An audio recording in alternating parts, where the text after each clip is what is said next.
Dear colleagues, the 8th meeting of the Permanent Committee on Foreign Affairs and International Development is now open.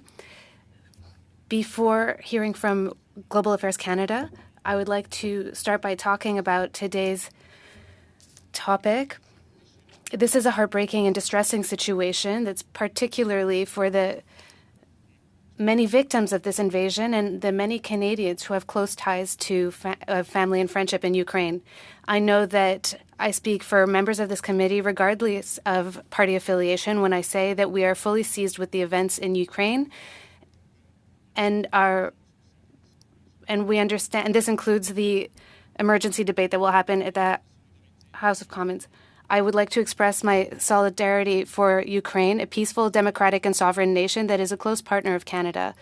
Every day, we are seeing new, frightening images, and we are hearing incredible stories of Ukrainian resiliency and bravery. Russia has brazenly attacked Ukraine without justification or provocation. Condemnation of this invasion, which is both a violation of international law and a direct challenge to the rules-based order on which global peace and prosperity depend. And on this point, colleagues, I would like to thank the vice chairs and the NDP member of the committee for their work in putting together a press release that this committee issued last week, affirming our united stance against Russian aggression. To ensure an orderly meeting, as usual, I would like to outline a few rules to follow this morning. Interpretation is available through the globe icon at the bottom of your screen, and for members participating in person, keep in mind the Board of Internal Economy guidelines for mask use and health protocols. Please note that screenshots or taking photos of your screen is not permitted. Avant de prendre la parole, Before taking the floor, please wait that I name you. When you do have the floor, please speak slowly and clearly. When you're not speaking, please mute your microphone. That all comments by members and our officials and witnesses today should be addressed through the chair. And colleagues, just before we get started, it is my understanding that there are discussions among members of the committee to discuss a motion at the end of this meeting. I would like to just flag that with members to see if we can carve out 10 to 15 minutes towards the end. And now I'd like to welcome our witnesses. Trade and Development this morning. We are delighted to have with us the Honourable Bob Rae, Ambassador and Permanent Representative of Canada to the United Nations in New York. We have Heidi Hulan, Assistant Deputy Minister, Political Director, International Security and Political Affairs. Sandra McCardell, Assistant Deputy Minister, Europe, Arctic, Middle East and Maghreb. And Julie Sunday, Acting Assistant Deputy Minister, Consular, Security and Emergency Management. From the Department of National Defence, Major General Paul Prévost. Major General Paul Prévost, Director of Staff, Strategic Joint Staff. And from the Department of Citizenship and Immigration, Jean-Marc Gionnet, Directeur General. Jean-Marc Gionnet, Director General by Interim Immigration Program Guidance. With opening statements from Ambassador Rae for 5 minutes, after which we will move on to Major General Prévost. And colleagues will be familiar with this. When you're down to the last 30 seconds in your speaking time, I will signal you with this yellow card. It's a very analog method of keeping time, but it has proven effective, so I ask for your indulgence in this respect. Ambassador Rae, it's my pleasure to give you the floor for 5 minutes of opening remarks. Please go ahead, sir. Thank you very much, Mr. Chairman.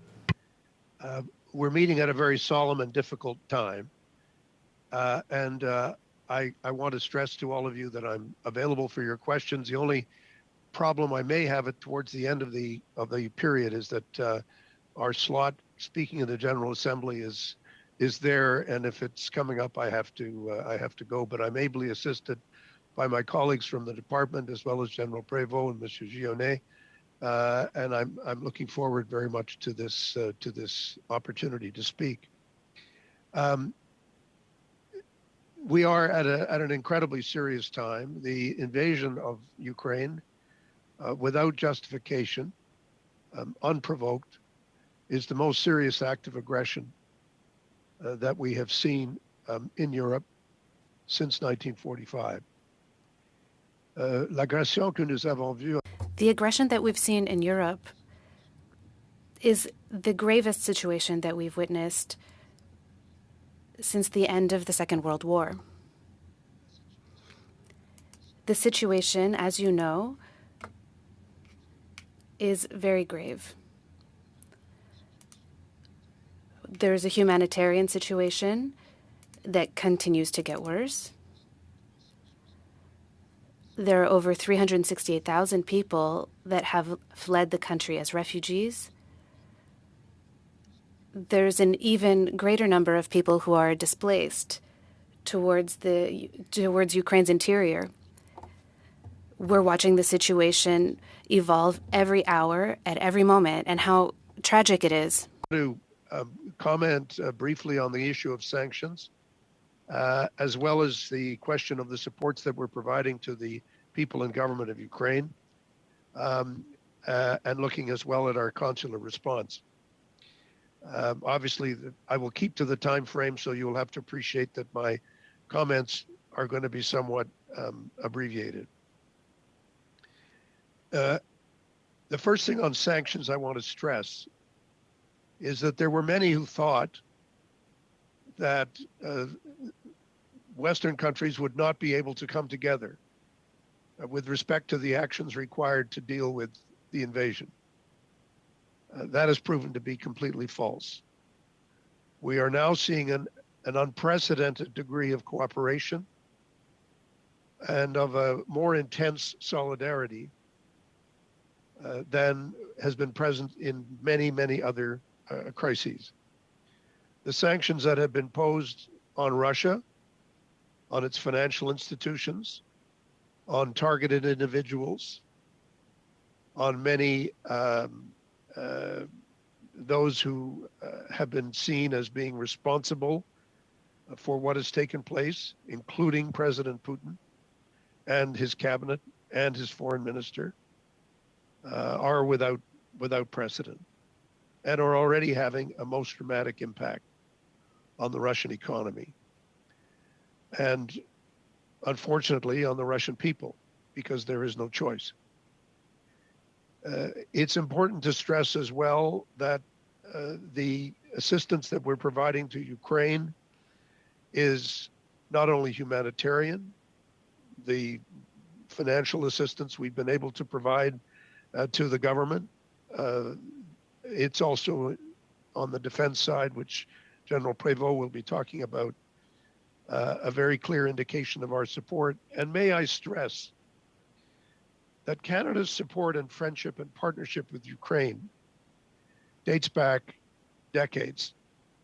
The support we provided during the years of oppression under the USSR, the support we provided under Prime Minister Mulroney following the declaration of independence of Ukraine, the support that we have provided over many years in terms of trade, commerce, consular, and in particular, in the last 7 years, military. Canada's responsible for the training of over 30,000 members of the Ukraine Armed Services. Finally, on the consular response, I just want to stress, and Julie Sunday can speak more directly to this, to what extent we have truly tried to mobilize as quickly as possible in response to the seriousness of the situation. Nous sommes tous d'accord. We all agree. There's still much work to be done, and I look forward to taking your questions. It will be a pleasure and an honor for me to be able to participate in this discussion. Ambassadeur Ray, merci beaucoup pour vos remarques d'ouverture. Ambassador Ray, thank you very much for your opening remarks. I would like now to give the floor to Major General Prévost for 5 minutes. Thank you. Merci, Monsieur le Président. Bonjour à tous. Thank you, Mr. Chair. Hello to everyone, and thank you for receiving us. Ambassador Ray, it's a pleasure for me to participate today. We've been seeing a devastating invasion, and it's devastating for the Ukrainian people and their armed forces. The images that are unfolding in front of us are difficult for the world to watch, difficult for Canadians, and difficult for the men and women of the Canadian forces. Since 2015, under Op Unifier, our members have worked side by side with Ukrainians and have trained thousands of our Ukrainian counterparts to help them defend themselves against an eventuality like this one. Depuis 2015, nos forces.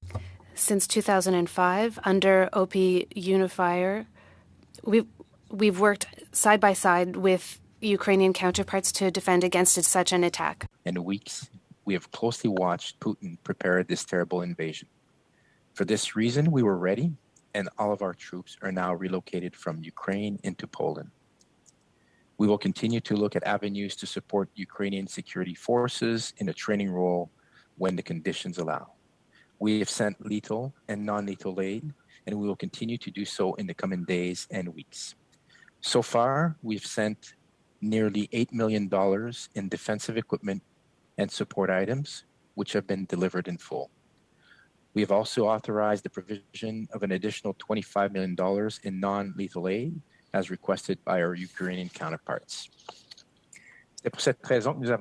This is why yesterday we announced 2 military aircraft towards Europe to help NATO transport allies, to move personnel, equipment, and more to the Ukrainian border. Transport aircraft to Europe to help NATO allies, move personnel equipment around Europe, and military aid near the Ukrainian border. We now have to turn our attention to deterrence in Europe and in North America.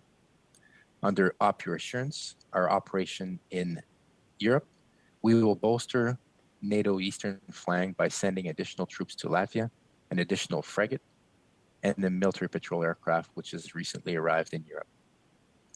We've also placed additional troops from all of our branches, Navy, Army, and Air Force, on high readiness to be able to deploy to Europe should NATO require additional capabilities. Under Op Reassurance in Europe, we will reinforce the east flank and send additional troops to Latvia, an additional frigate, and maritime patrol aircraft that has arrived in Europe recently. We also have members of the Canadian forces that are on high alert here in Canada, ready to be deployed as needed by NATO. The first 5 days of this crisis and the situation is evolving quickly. I hope our contribution today will help you and our fellow Canadians understand a bit more of what we're doing in these difficult times. Thank you. Merci. Merci beaucoup, Major Général. Thank you, Major General Prévost. First round of questions are customary questions of officials and witnesses. These are allocations of 6 minutes each, and this morning leading us off will be Mr. Chung. Please go ahead for 6 minutes. Thank you, Mr. Chair. Thank you, Ambassador Ray, for appearing in front of us today here.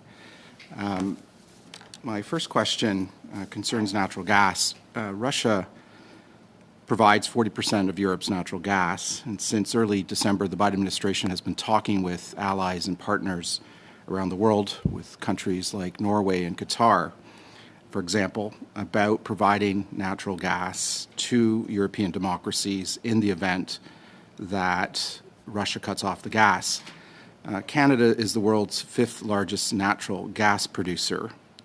And so my question is, have you had discussions about Canada providing natural gas to Europe with your counterparts at the UN if in the event that Russia cuts off the gas to Europe? I haven't personally, Mr. Chong. Those discussions would normally be happening with Ottawa and not through us here in New York. Okay. Thank you for that. Thank you for the answer. I have another question sort of related.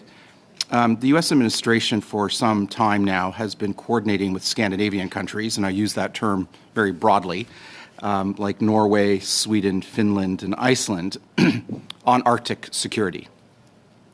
As you know, we share in common with Ukraine a border with Russia.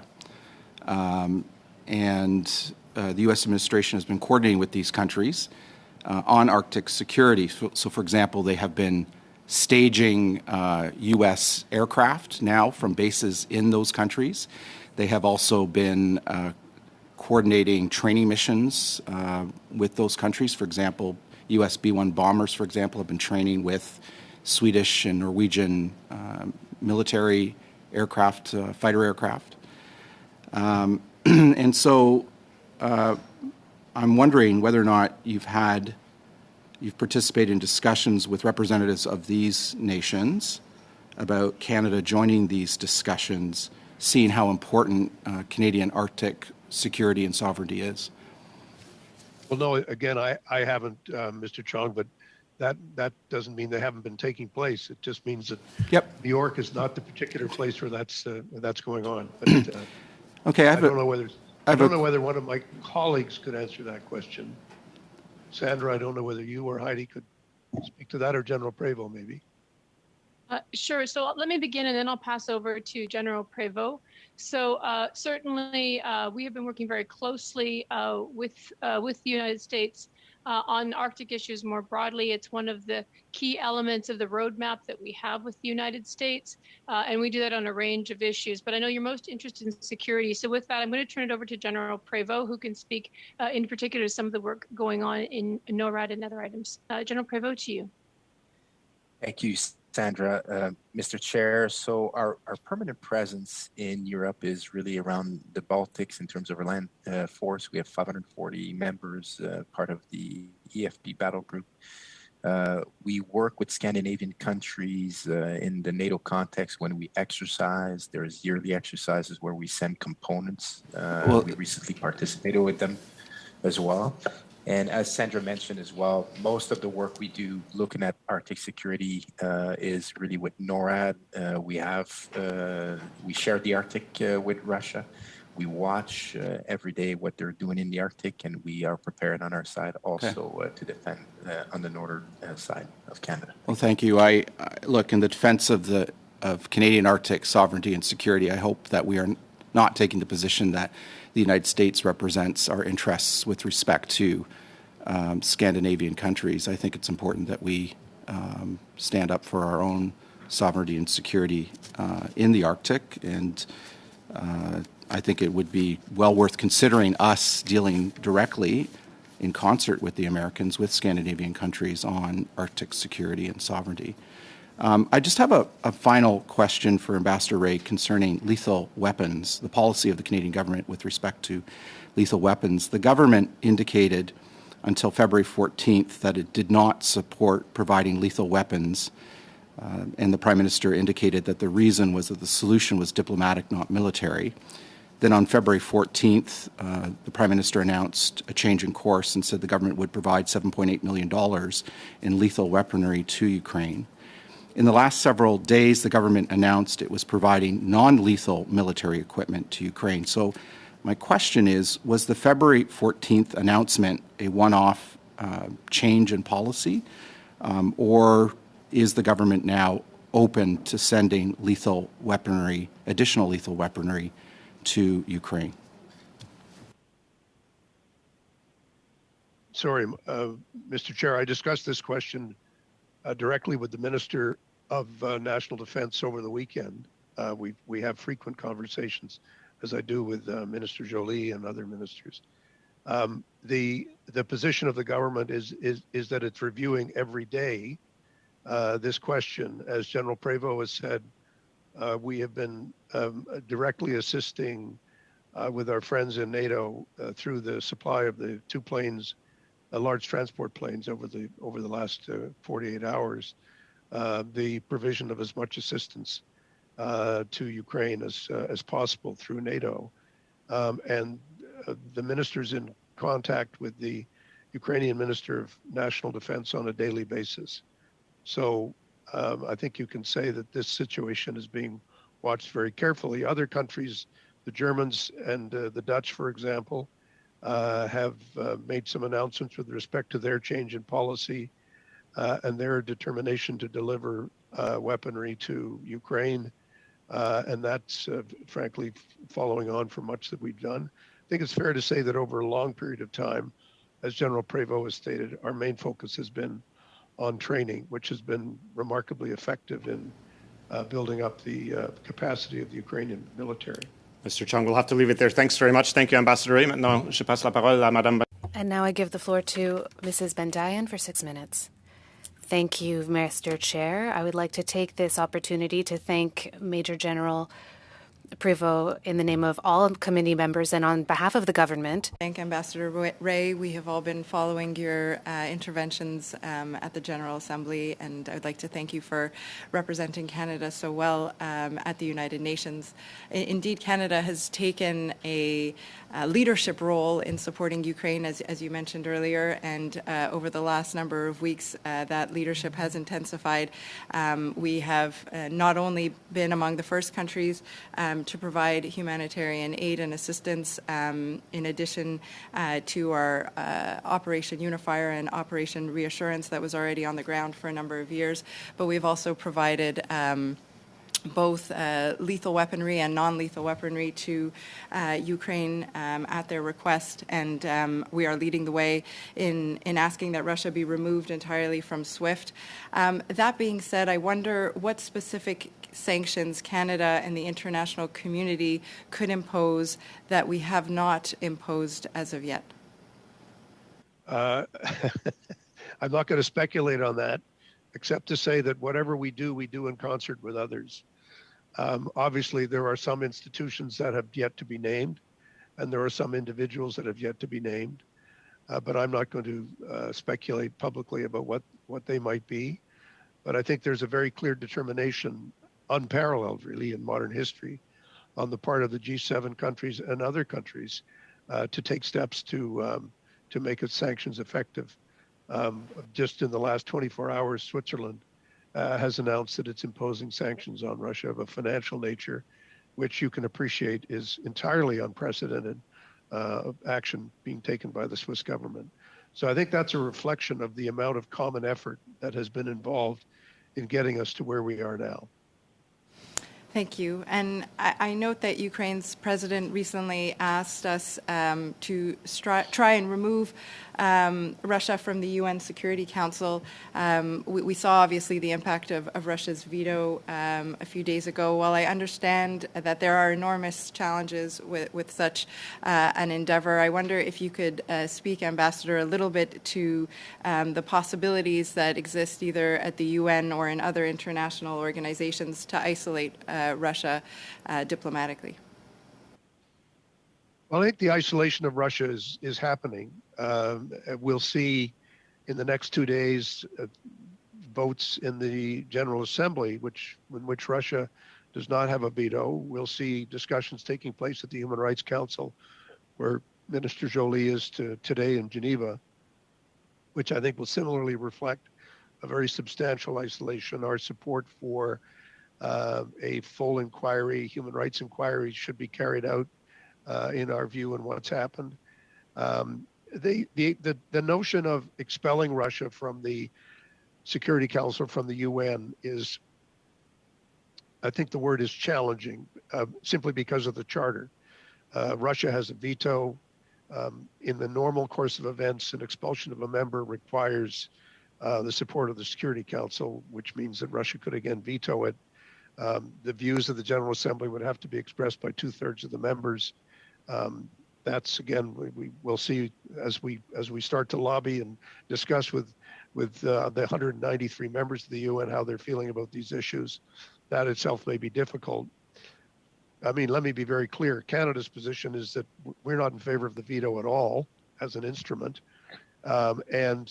We have been working hard in expressing that view together with a number of other like-minded countries. The UN is a very imperfect instrument at the best of times, partly because of the structures that were created in 1945. And we need to work around that all the time because of the way in which the Security Council's efforts have been so systematically stymied by the abuse of the veto. And that's is obviously something which we have to work at all the time. Giving the 5 countries that allegedly were responsible for victory in 1945, I say allegedly because a number of us were all involved in that, which is why Canada was not supportive of the veto at that time and not supportive of it now. But it was essentially imposed on us by the Big Five, and we're still living with that structure. Merci, Monsieur le Président. Thank you, Mr. Chair. If I still have a few minutes, I'll continue. Currently, there are talks that are underway at the border between Belarus and Ukraine.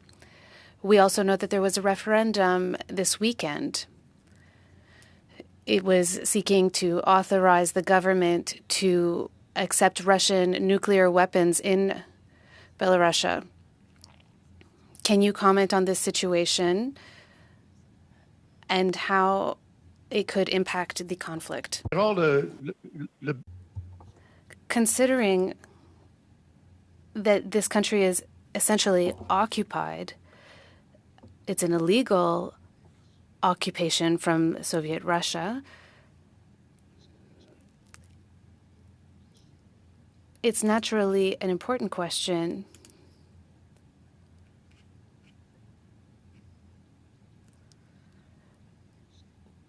We want to make sure that there are not new countries that have access to nuclear weapons. This continues to be a preoccupation for Canada with regards to conversations between the Russian Federation and Ukraine. There's no ceasefire. The war continues. Even when there are discussions, children are still dying at the hands of Russian military. So that adds an importance to the discussions. But we don't know what will happen at the outset of this conversation. Thank you very much, Mr. Ambassador. Thank you, Mrs. Bendayan. Mr. Bergeron, you have the floor for 6 minutes. Thank you, Mr. Chair. I would like to thank you, ladies and gentlemen, for being with us today. It's important for us to have the opportunity to discuss with you. First, we have to express our undying support for Ukraine. I know that you're all extremely busy these days, so that makes us extra grateful that you are here to discuss the situation with us. I would like to thank His Excellency, the Ambassador, and the Ambassador and Permanent Representative of Canada to the United Nations. So this is very much appreciated that you're here with us today. Your Excellency, you mentioned earlier that there would be a transport plane that would be sent as part of our contribution, but as far as I know, this is a surveillance aircraft. Can you confirm that this is a plane that can actually be a transport plane to support Ukrainians, or is it strictly a maritime surveillance aircraft? I will leave the response up to Major General Prévost because I think he has a better idea of what was sent over. Mr. Prévost, please go ahead. Thank you, Ambassador. Mr. Bergeron, yes, as was announced by the Prime Minister, we do have a maritime patrol plane that was sent to reinforce security in Europe. This was part of the announcement that also included our additional frigate and additional troops. What was announced yesterday was 2 more CC-30 Hercules planes that will allow us to transport personnel throughout Europe to reposition our forces. And also it can be made available to our allies to transport more military support. I hope this response answers your question. Thank you for this important clarification, Major General Prévost. Maybe I misunderstood, but I got the feeling that the response to the question that was posed by my colleague, Mrs. Bendayan, with regards to additional sanctions that could be imposed by Western allies in Canada was carefully dodged. Can you tell us more about additional sanctions that could be imposed to put more pressure on Russia, but also on Belarus? we need to keep in mind the children, women, and seniors that are continuing to die as we negotiate, civilians. And this leads me to a related question. What more is needed? What does Russia need to do so that we go further with our sanctions? The question of sanctions, I hope I wasn't avoiding your question. This was not my intention. I have a lot of experience in the House of Commons, and I never appreciated it when people dodged questions. I don't want to be a part of this group. As I said in my response to Mrs. Bendayan, there are institutions, members, and people that have not been named yet. But when we think about the efficiency of sanctions, it relies on the consensus. So we have to, if we ask, will there be more sanctions? Yes, it's possible. As others have said, I will say the same thing. But we can't be specific at this point because we haven't reached a consensus yet, the consensus that is necessary to go further. But I do think it will come. And indeed, Mr. Bergeron, I have to say, when we see the news that are coming out of Russia, we see the economic and financial consequences that are affecting the situation in Russia. Will the impacts be felt tomorrow? Yes. Will it be enough? It's too soon to tell. But we have to continue with our efforts, and we'll continue this way until it ends. Thank you.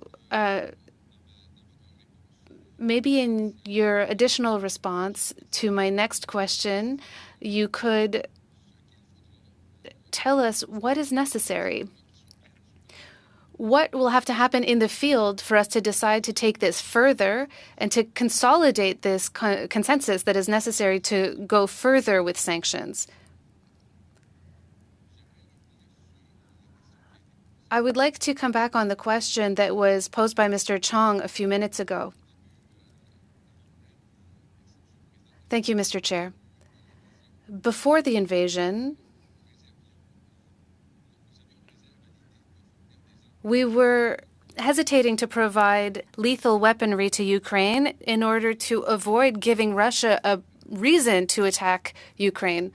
But then it happened. So why do we still hesitate to provide lethal weaponry to Ukraine? There's no hesitation. There's no reservations when I speak to the Minister of National Defense. I think we need to assess the needs that are present in Ukraine, and we have to see what our partner countries are doing to face this problem. We need to see what we can do to increase the impact of our assistance in Ukraine. I think the decision was made 2 weeks ago to move forward with sending things that are useful to Ukraine, and we're going to continue doing that. I would like to insist on two things. The sanctions that were put in place are unprecedented in modern history. Also, the financial and military support to Ukraine are also unprecedented. Will it be enough? When faced with an invasion from Russia, one of the great military powers in the world? We don't know. But we have to talk about the courage and resilience and leadership that we've seen from President Zelensky, and we'll continue to support him in whichever ways we can. Thank you, Mr. Bergeron, Ambassador Ray. Mr. Don Davies, welcome to the committee. Mr. Davies, go ahead, please, for 6 minutes. Thank you. It's great to see you, Ambassador Ray. It was always a very privilege to serve with you in the House of Commons. Ambassador, I think the whole world is deeply concerned about the nuclear threat. I have a two-part question for you. First, what is your analysis of Mr. Putin's nuclear statement? And second, given that Canada has refused to join the nuclear ban treaty, might this be an opportune time for Canada to rethink that position, in your view? On the first question, Mr. Chair, I would say that in January, Russia joined the other four other nuclear powers, including the United States, China, France, and the UK, to indicate that a nuclear war could never be won, and that there was no justification for the use of nuclear weapons. It was a statement made on the eve of a UN conference that didn't happen because of COVID, but it was still a very important statement. Now, this took place in January 2022. We're not talking about 5 years ago. We're talking about 6 or 7 weeks ago. So when President Putin turns around and makes the announcement that he made yesterday, what are we to make of it? I think it's deeply irrational. I think that at a moment of greater rationality, this is what Russia said, and now we have Russia saying something completely different. It's a complete turnaround from what they said before. But I also think it's important for us not to be scared off by this tactic, because I think it is a tactic. And I saw, the big, huge headlines in many newspapers. The Washington Post this morning had an enormous headline saying, Russia, threatens nuclear, et cetera. But I think it's really important that not to give in to what it's intended to do. It's intended to make us all back off. And everything that I have seen, any conversation I've had with members of cabinet, with all my colleagues here at the United Nations, no one's getting turned away by this. I think it's important for us to stay resolute and to stay strong and to stay determined. On your second point, I think the question for Canada is that we are members of a military alliance called NATO, and NATO remains an alliance in which certain countries have nuclear weapons, and we've taken the position, the government has taken the position, that this limits somewhat what we can say. But I think Canada's position since 1945 on nuclear weaponry has been very clear. And perhaps the most important one, which I would stress, because it's often not stressed, is that Canada unilaterally made a decision at the end of the Second World War that we would not become a nuclear power. Now, you might say, well, how likely was that anyway? Well, it's actually quite possible. We could have. We had the means, we had the technology, we had the science. Many of the nuclear scientists trained at Chalk River. We were in a position to do so, and we decided unilaterally that we would not do it. Certain other countries, South Africa and others, have made a similar decision. I'm glad we made that decision, and I think it should be clear that we have no intention of engaging in that kind of activity. Thanks, Mr. Ray. I want to turn to humanitarian assistance. We're pleased to see the matching fund for $10 million with the Red Cross, but I think it's fair to say that that's a drop in the bucket in terms of the need. The UNHCR this morning said that over 500,000 people have fled Ukraine and many more are displaced internally. So can you tell us if additional funds to Ukraine humanitarian will be provided? And as importantly, can you confirm that those funds will not be diverted from the existing humanitarian envelope, given that we have so many other crises, Afghanistan, Syria, the Rohingya crisis, which I know you're very familiar with, that continue to necessitate Canada's attention? On the first point, Mr. Chair, I can give Mr. Davies my assurance that there will be more forthcoming. That's guaranteed. The UN humanitarian agency, OCHA, which is the coordinating body for all of the humanitarian work that we do, is putting out a call for a large contribution. There will be a resolution in the General Assembly this week, being prepared by Mexico and France, that will do the same.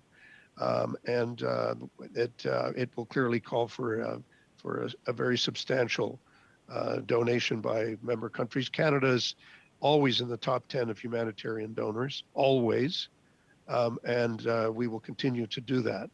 As for your second question, my answer is I know you're not going to be satisfied with this. It's above my pay grade.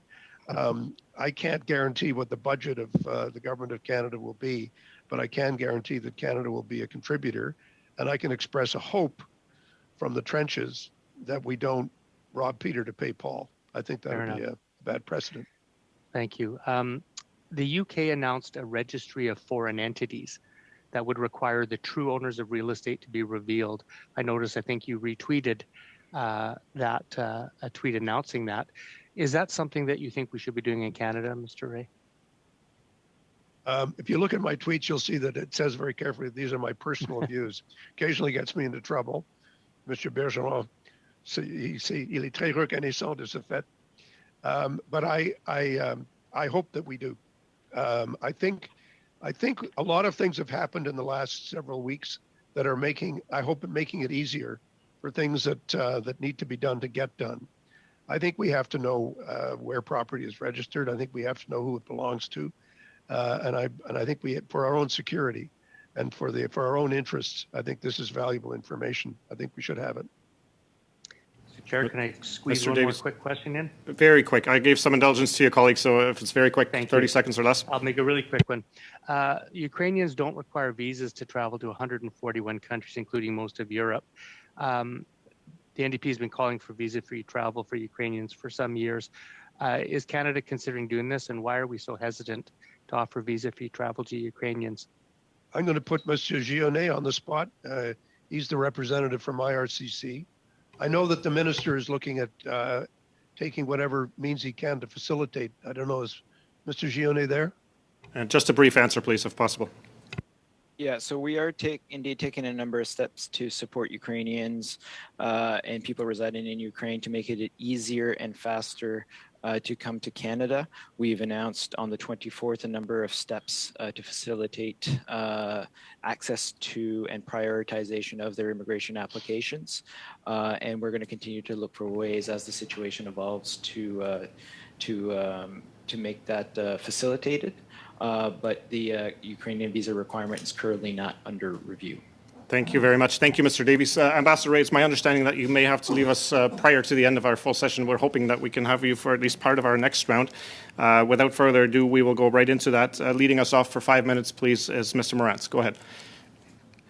Thank you, Mr. Chair, and thank you, Ambassador, and the rest of the GAC officials for being here. It's been a very informative meeting. Mr. Ambassador, a few minutes ago, when asked about the Mr. Putin's announcement about his nuclear options, you characterized it as being deeply irrational. And I have to agree. I think this whole thing, and many people think this whole situation is deeply irrational. I'm just wondering if you could comment, and I realize you can't get inside Mr. Putin's head, but if you have an opinion on his mental state.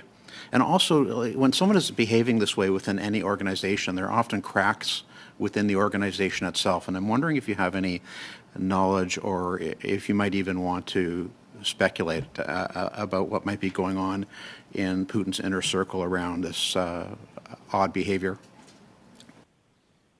I would prefer not to get into that, Mr. Chair, not because I'm avoiding the question, but because I think it's just, as we say in court, it asks for speculation on my part.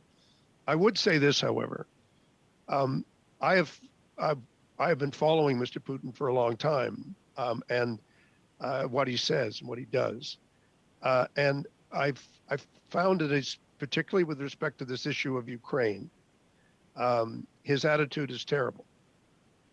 He keeps saying that the Ukraine and Russia are one people. Keeps saying that the Ukraine is not a real place. It's not a real state. He denies the existence of a separate Ukrainian people, separate identity, separate language. That is what I find most offensive and most dangerous. He also says things like, well, you're making us do this. I mean, he puts his finger on the nuclear button and says, you're making me do this. Well, that is the language of an abuser. It is like somebody who's an abuser saying, I'm only hitting you because you're making me hit you. It is dangerous talk. It is irrational talk. But most importantly, with respect to the politics of this situation, is that the denial of the existence of the Ukrainian nation is a precedent to hate speech. Obviously, it's a precedent to, it precedes all these actions that he's taken. And I think it leads to the awful situation in which the world finds itself and in which the people of Ukraine find themselves. I think it's also fair to say, Mr. Chair, that the purpose of the sanctions and the purpose of our, what I've called unprecedented level of overall NATO assistance to Ukraine is an attempt to convince the Russian people and the people around Mr. Putin that what he is doing is wrong and it's not going to work. It's self-destructive. And I think that's the message that we're trying to send over and over again. Thank you, Mr. Ambassador. Now, on sanctions, and it may be that one of the GAC officials could answer this, but I know the Minister of Foreign Affairs has been saying all along that Canada needs to be in lockstep with our allies. And I think I have to say at the outset, I am commending the incredible efforts of our allies to bring in very strong sanctions. But there are a couple of issues where there's a little bit of daylight, and I'm wondering if I could get an explanation around that. For example, Vladimir Putin's son-in-law, Kirill Shalamov, who's a wealthy Russian oligarch in his own right, he was sanctioned by the UK, Australia, and the United States, but not by Canada. Elena Georgiev, the chairman of a Russian-owned bank owned by a Russian arms manufacturer, was also on allied list, but not ours. And I'm wondering if you could give an explanation as to why. I can't, but maybe Heidi Huland can. So I'm going to leave it to her. Thank you, Ambassador. Good morning to the members of the committee. I think, in fact, it's my colleague Sandra McCardle, but who will answer this in detail. But I can say that I participate in very regular consultations among G7 political directors. We do talk about, thank you, I see the 30 seconds. We do talk about cooperation on sanctions, but we all have slightly different systems and slightly different research teams. And so just because things are not fully aligned to the name today doesn't mean that they will not be aligned and that they're not grosso modo aligned at this point. Thank you. Mr. Morantz, that's 5 minutes. If you've got a very quick follow-up, let's put it in. Otherwise, we'll have I wonder if Sandra, do you have an additional point you want to make there? Look, I think given the shortness of time, Heidi has answered that very adequately. Thank you. Okay, thank you very much. You'll have a chance to follow up. And just one point, Mr. Chair. Is it possible we could get an answer to that question in writing since my time is up? In writing, yes. I think we can request that it be provided in writing. We can't compel, specifically addressing Mr. Shalanov and sure. I think that's expedient. Thank you for that, Mr. Morantz. We will now go to Dr. Fry, please, for 5 minutes.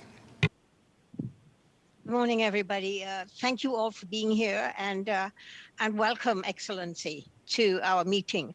I just wanted to ask what might sound like a naive question. Ukraine wanted to join NATO, and so does Finland.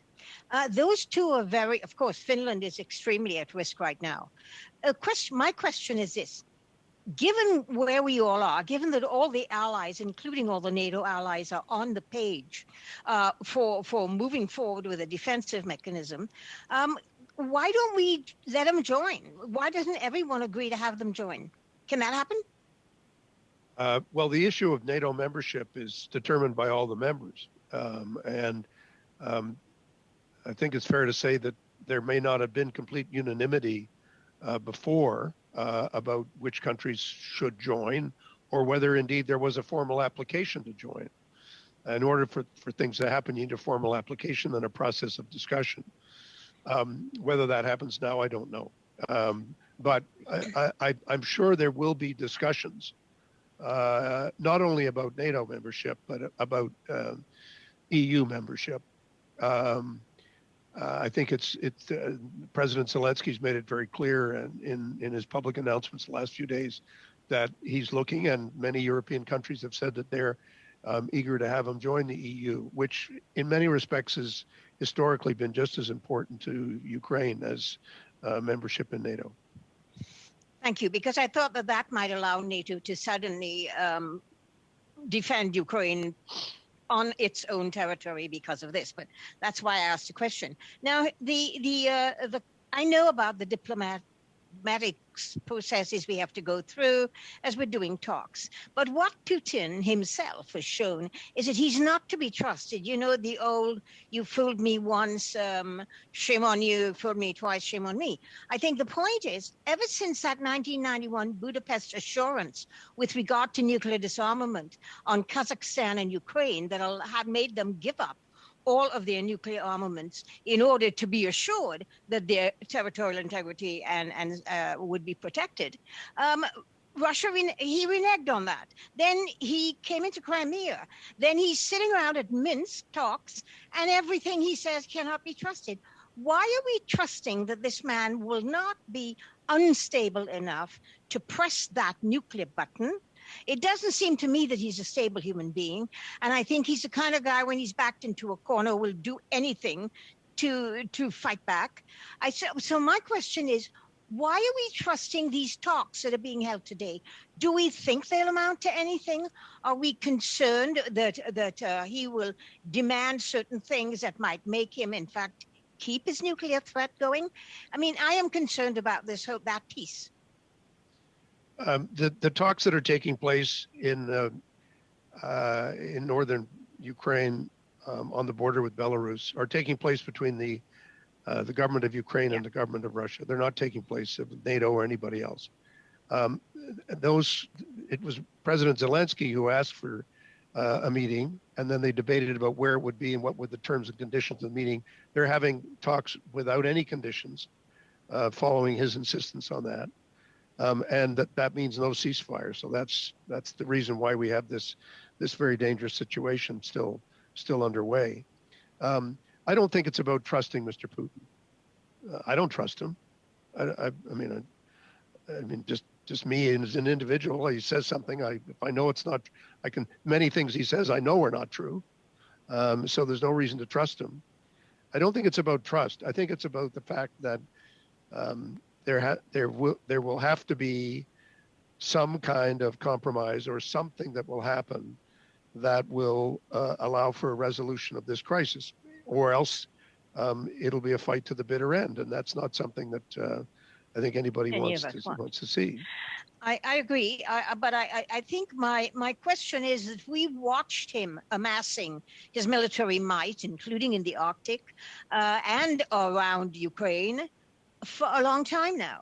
Why did we not actually why weren't we prepared for this more? Why wasn't NATO putting its forces in the NATO countries and the Baltics, etc., to be ready for this moment, knowing that it could easily happen with this unstable man? I'm not sure I can answer that question easily, except to make a general point, and that is that I think it's true that many countries did not take the threat of a Russian invasion as seriously as we all should have. I mean, I think that, not being critical of any one country or another, but I think there'll be lots of historians that want the answer. But right now we're in the middle of a battle, and it's a battle for the lives of the Ukrainian people. And the moments for analysis or reanalysis or reconsideration will come later. Right now we're at the coalface, and it's a very tough place to be. We'll have to leave it there. Dr. Fry, thank you. Thank you, Ambassador Ray. I'm afraid I have to go, Mr. Chair. I apologize to members of the committee, but my very able colleagues will be able to answer, perhaps less provocatively than me, and I can see them looking at me rather uneasily as I answer. Ambassador Ray, on our collective behalf, thank you for your time this morning. Thank you for your service, your expertise, and we wish you well. We're following your work very closely. Merci beaucoup. Thank you very much. Appreciate it. Thank you very much. Dear colleagues, I'd like to give the floor to Mr. Bergeron for 2.5 minutes. Thank you. Mr. Chair, if you knew how disappointed I was to find the ambassador leaving right as I was going to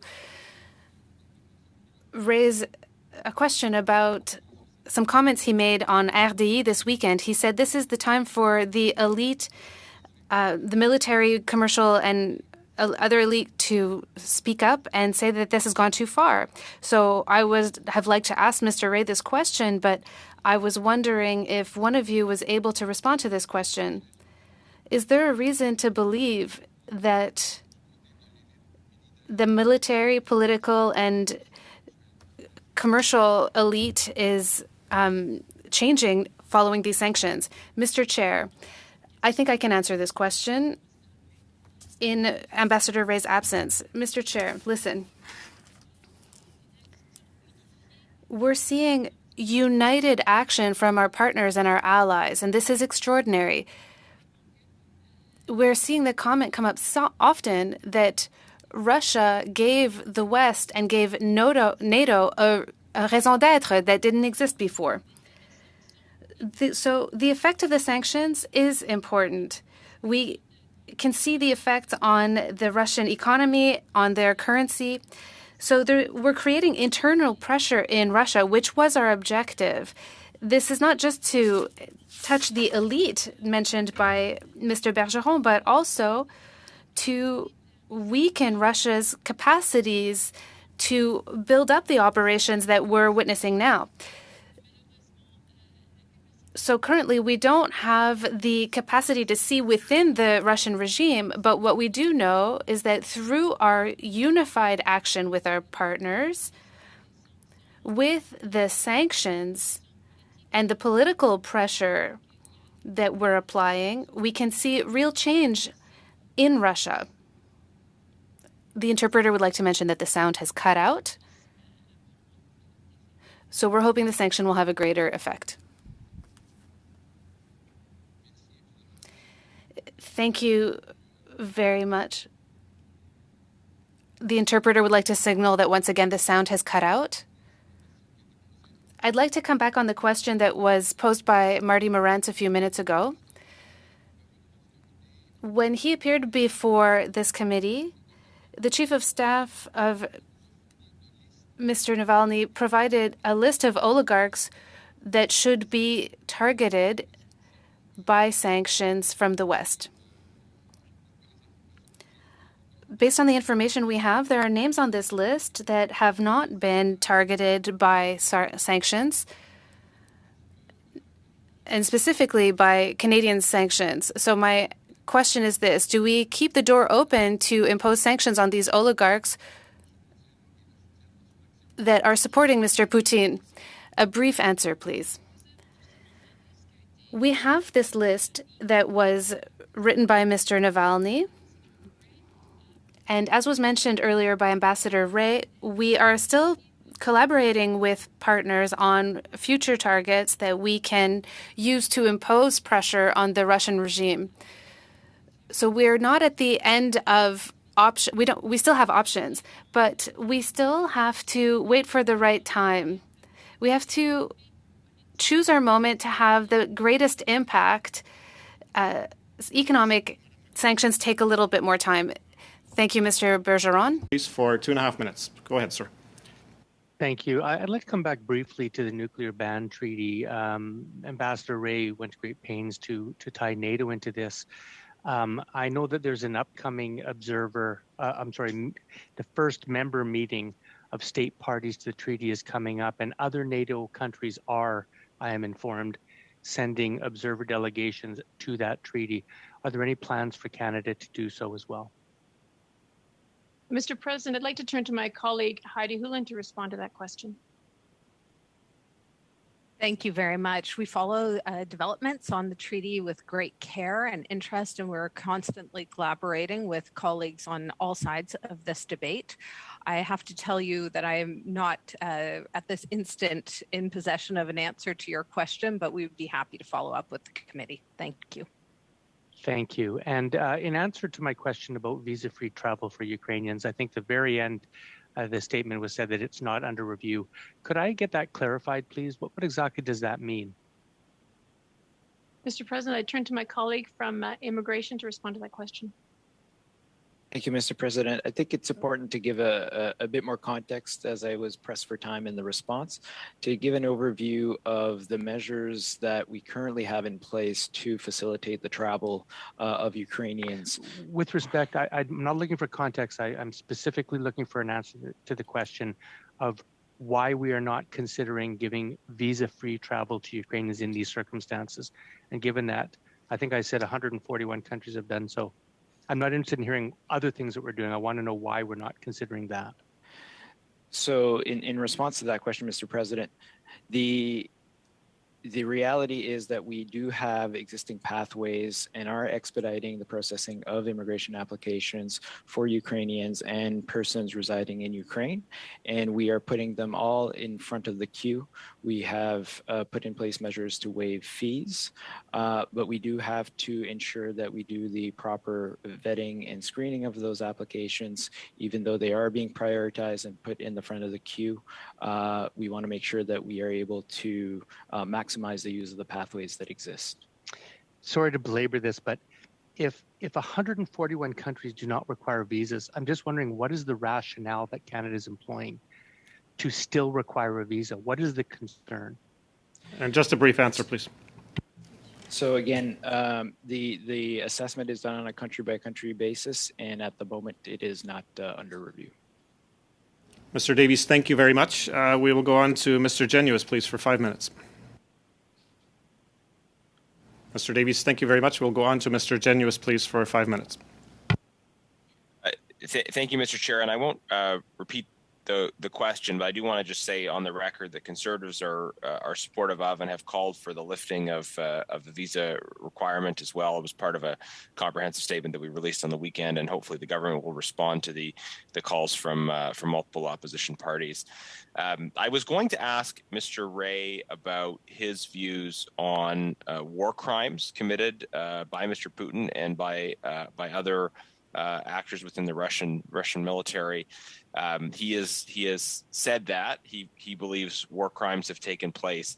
I guess I'd like some clarity from officials on whether that was a personal view or the government's view, and what the government's view is with respect to whether Mr. Putin is a war criminal and whether war crimes have been committed in the context of this conflict. Mr. President, look, this is in any conflict, and particularly one involving civilians as directly as this, there needs to be a real concern about the possibility of war crimes. What I can assure the President is we are, as we speak, engaging our legal experts with those from other countries to look very closely at this.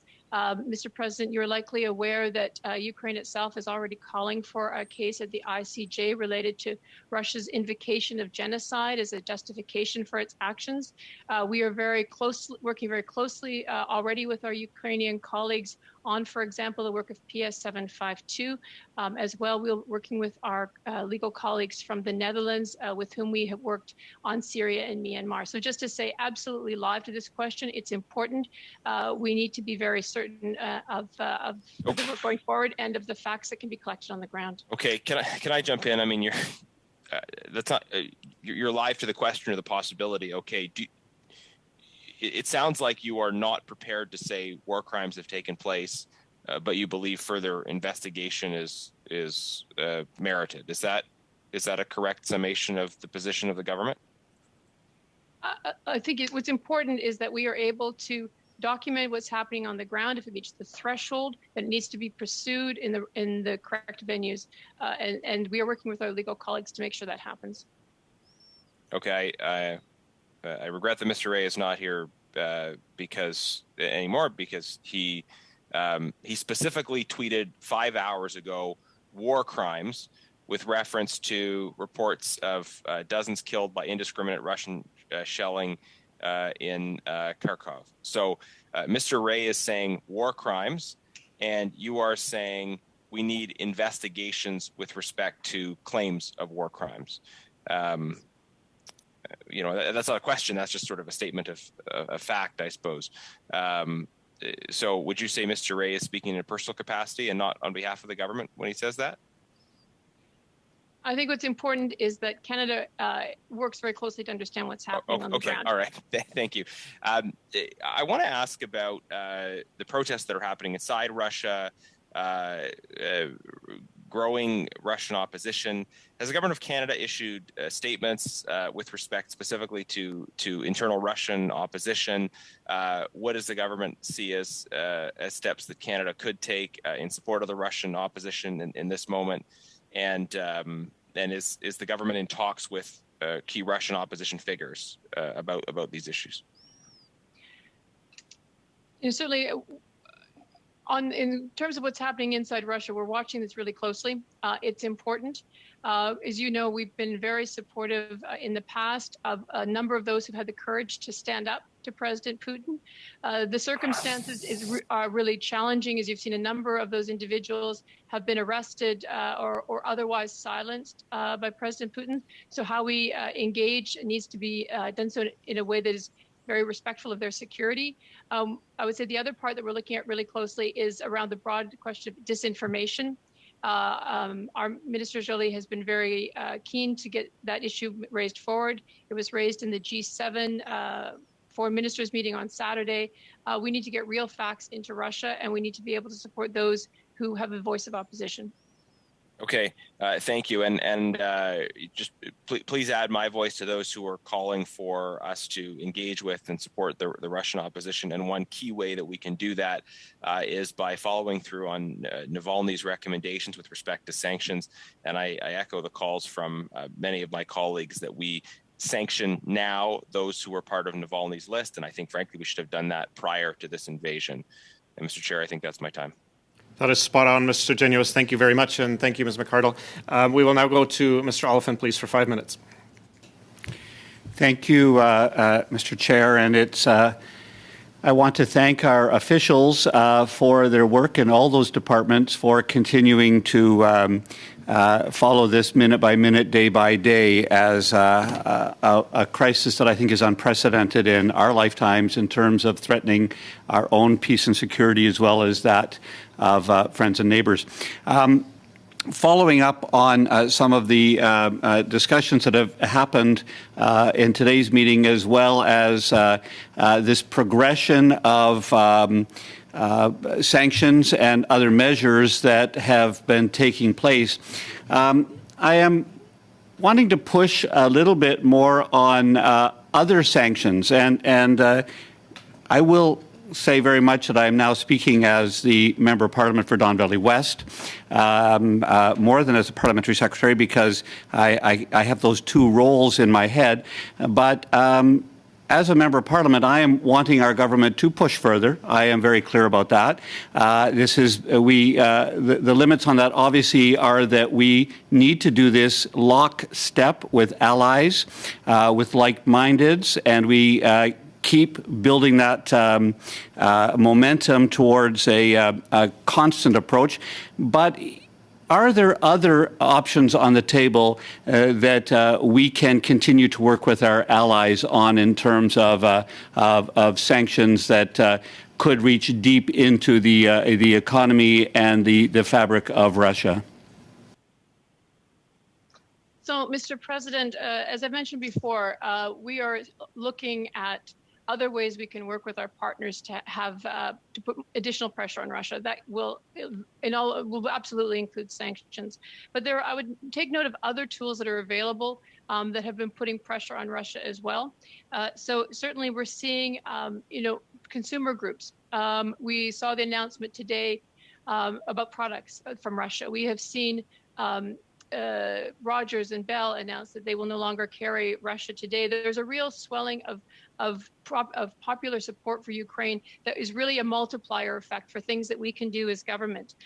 The other thing that we need to do as a government is to make sure the sanctions that are in place are implemented properly. And so Canada is joining a transatlantic task force with the US and the EU to essentially get our technicians and departments together to look very carefully at where the assets are and to work to make sure that the sanctions we put in place are effective and being implemented. We've also seen, as Ambassador Ray mentioned, that Switzerland, certainly one of the financial centers in Europe, is also on board. So what I would say is we're looking at more sanctions. We're looking at making sure that the sanctions we have are biting and are being implemented properly. And we're also looking at essentially kind of being a model for that kind of broader groundswell of world citizens who are appalled at what's happening in Russia. Thank you.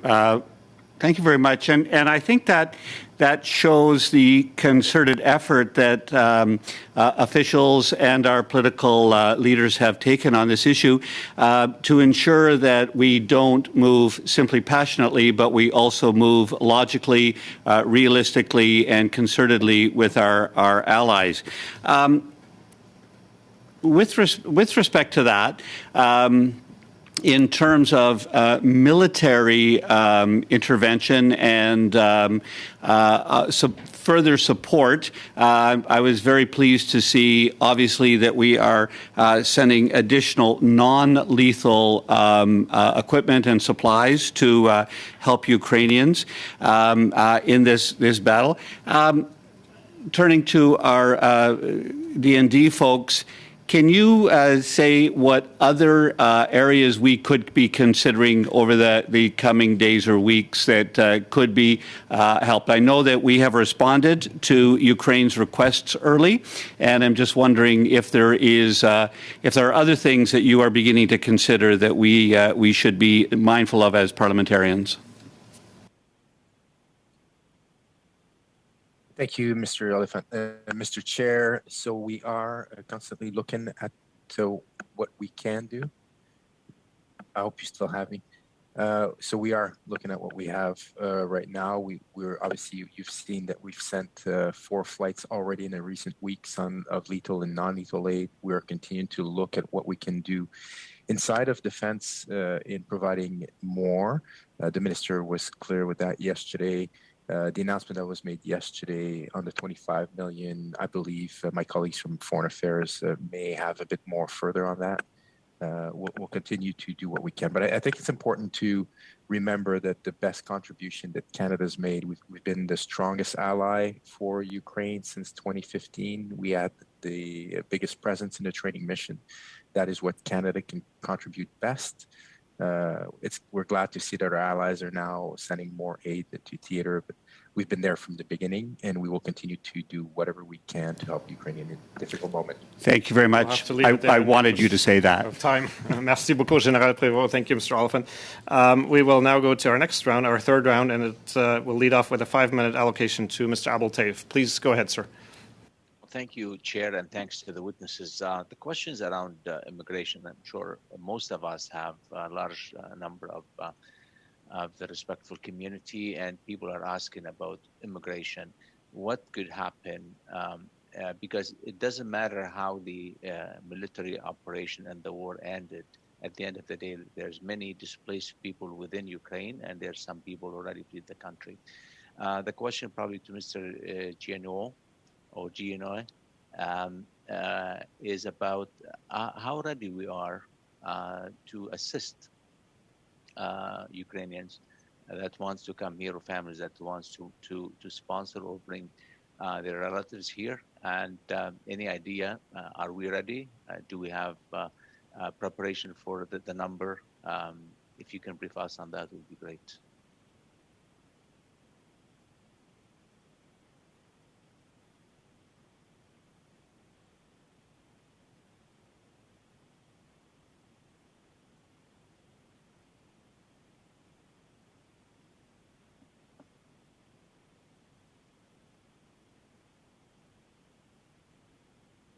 Mr. Chair, I can answer this from a consular perspective, which will deal with some of the requests, but not all of it, obviously. So we are providing consular services to Canadian citizens, permanent residents, and their dependents. So this is their immediate family members, and our embassies in the region are ready to assist to help them get out of Ukraine. We have our emergency watch and response center fully activated. So this is 24/7. People can call. If a Canadian passport is required, the emergency watch response center can help coordinate issuance with consular officials at border checkpoints in Poland, Romania, Hungary, and Slovakia. We also have an office in Rzeszów in Poland right now, which is close to the border, and are working with embassies in Warsaw, Bucharest, Vienna, and Budapest to provide essential services to Canadians. and their family members, and permanent residents and their family members. So we're well positioned and are providing that support. We also have our standing rapid deployment team, which is sort of a surge team that we're able to bring into the region very quickly. They require only 4-hour notice to move, to sort of bolster our resources at the borders to help move any of these sort of complex consular cases or family cases.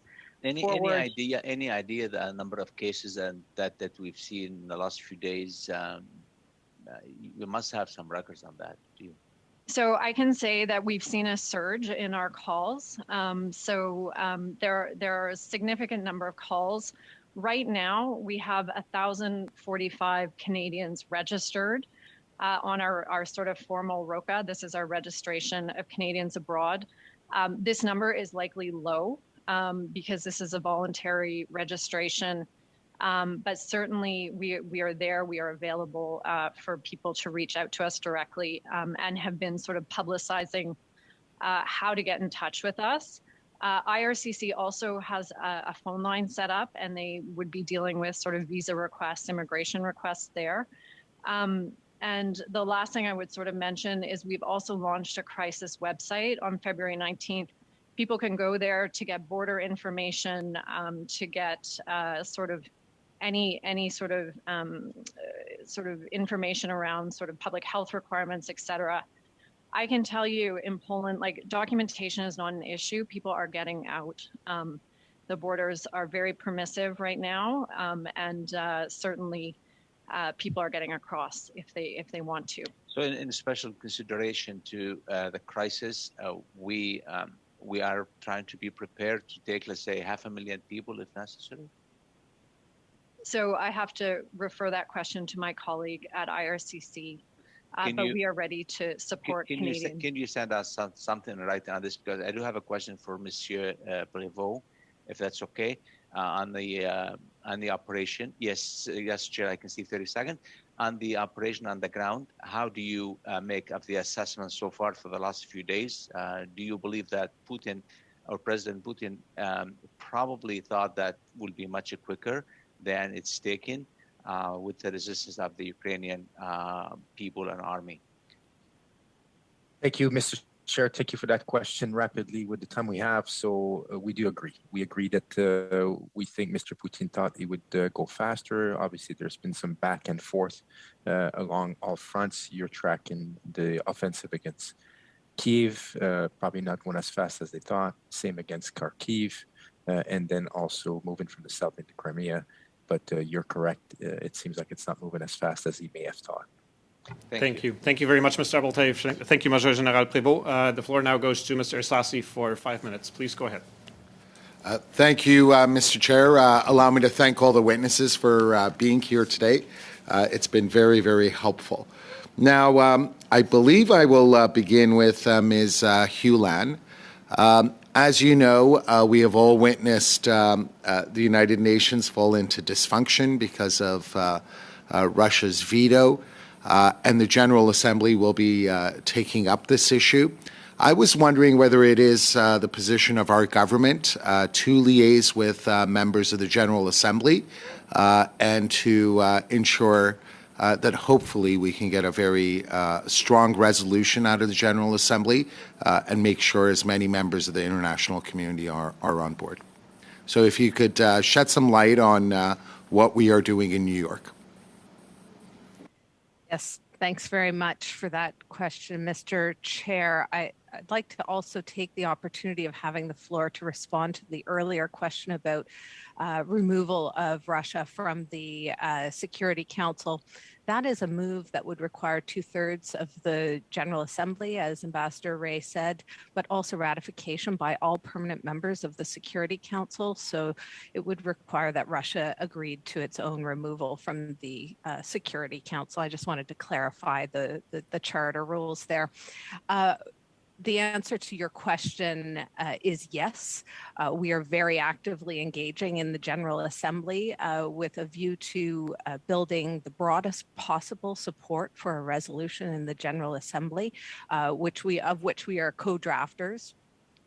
within the core group, and to shrink the diplomatic support on which President Putin has been able to draw in the broader community. We are looking for positive votes, and we are working.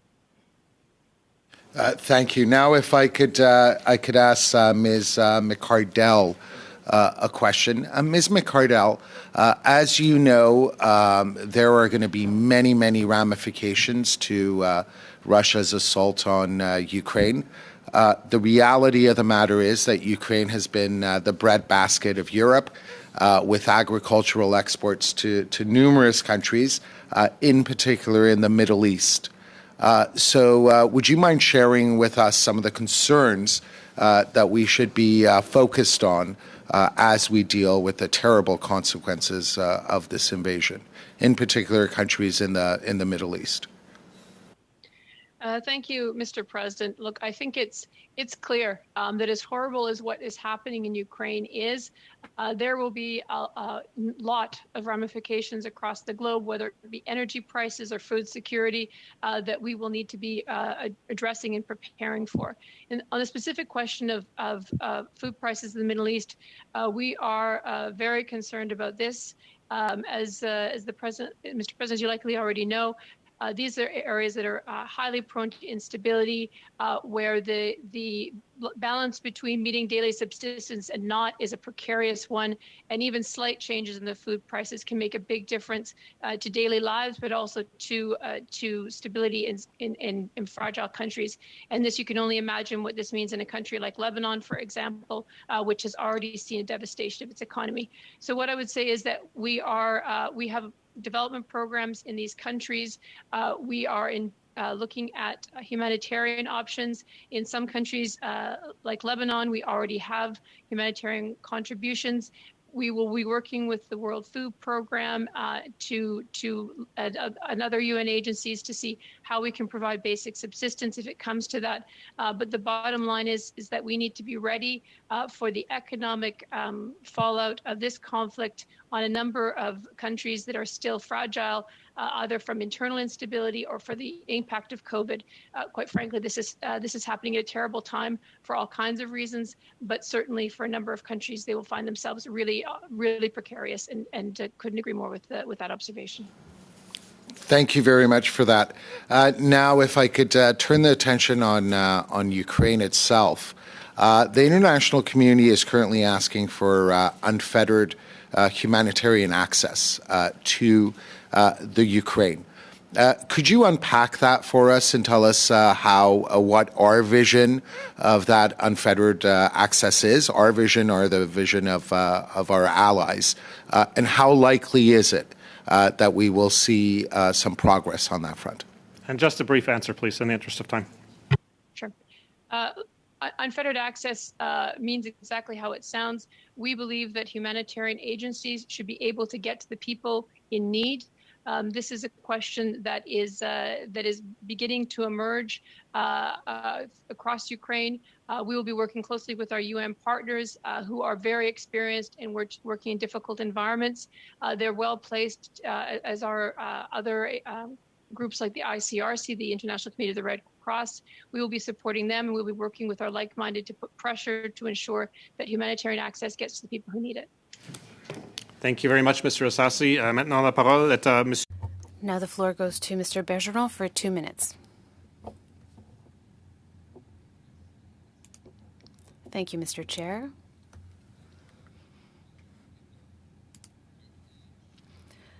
First, I'd like to come back on the question of sanctions, or rather, military assistance to Ukraine. Mr. Ray said in one of his responses that everything should happen in collaboration with allies and members from the Atlantic Alliance. And I realized that many of these members have made more substantial contributions with regards to lethal weapons. How do we explain that Canada is not willing to join this movement? Mr. President, I will turn to Heidi Hulen to speak to that question. Okay, so I think we talked about this the last time the committee met on this subject with officials from Global Affairs Canada, and I just wanted to reiterate what we discussed at that time, which is that, you know, we respond to what's happening in the country in many, many ways because there are many, many needs, and some of those needs are lethal. The Ukrainians have asked for certain forms of lethal assistance, and we have provided some lethal assistance, but they have also asked for things like body armor, medical, military medical support, that sort of thing, and that's where our announcement this weekend focused. We envisaged that $25 million being spent on body armor, on helmets, gear, gas masks, the kinds of things that are really needed in an acute conventional conflict, which is what this is. So I think I'll leave my answer there. I'd be happy to take more questions on this. Thanks. Merci, Madame Hulan. Thank you, Mrs. Hulan, for these clarifications. We're hearing preoccupations from Finland that has received thinly veiled threats from Russia and other countries. Are these concerns founded?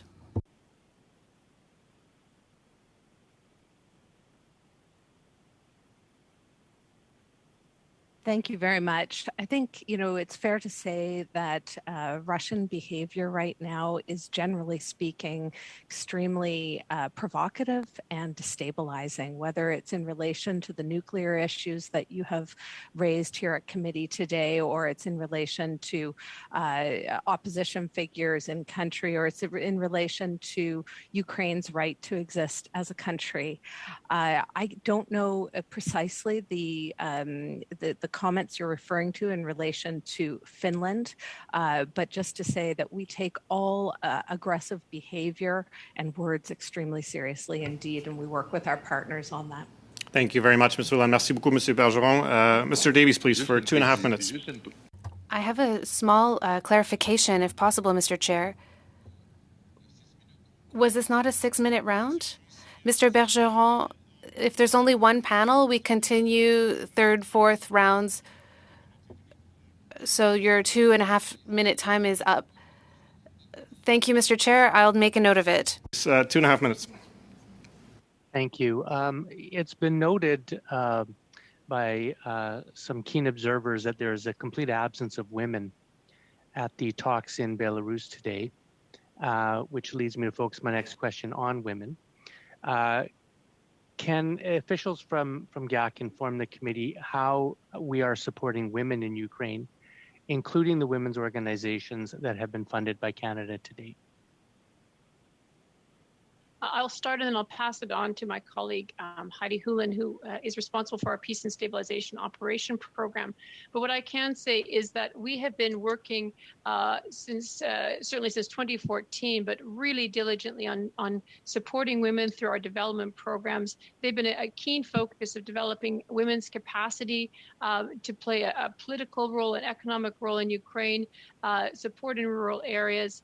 So really, we are also, I would say, disappointed to see that there is not a woman present, but perhaps not entirely surprised. So I'll turn it over to Heidi, who can talk about some of the work that we're doing with peace stabilization. And I would note as well that we just a few weeks ago had our Ambassador for Women, Peace and Security, back in December, over there exactly to push on this issue. Heidi, over to you. So support to women and women's organizations is integral to what we are doing in Ukraine and what we have been doing in Ukraine in recent years. It's particularly important in the context of our military training mission, where there's been a real focus on gender and women. in the armed forces. We've also invested in this domain in relation to programming on judicial reform in Ukraine, including appointments, and we support very actively the promotion of women to serve at the very highest levels of the Ukrainian system across the board. I'll just close by saying it's a real disappointment that there are no women at the border, but certainly at the end of this conflict, women will have to be involved in every aspect of implementing what comes next. Thank you. I'll just try to squeeze one more question in. Ms. Sunday, you commented that people are getting out in referral to refugees. There was a fairly disturbing article in the Globe and Mail yesterday titled Africans and Asians Subjected to Racial Discrimination by Border Guards. I know that Eastern European countries have had some trouble with xenophobia and racism. I'm just wondering, is Canada expressing itself in terms of making sure that there are no discriminatory measures being taken against people of color in terms of any policy in the theater that's being operated right now? And just a brief answer, please. Yeah, thank you for the question, Mr. Chair. We're working very closely with all of our like-minded countries, particularly Five Eyes, to ensure that movement across that border is seamless for everyone entitled to leave.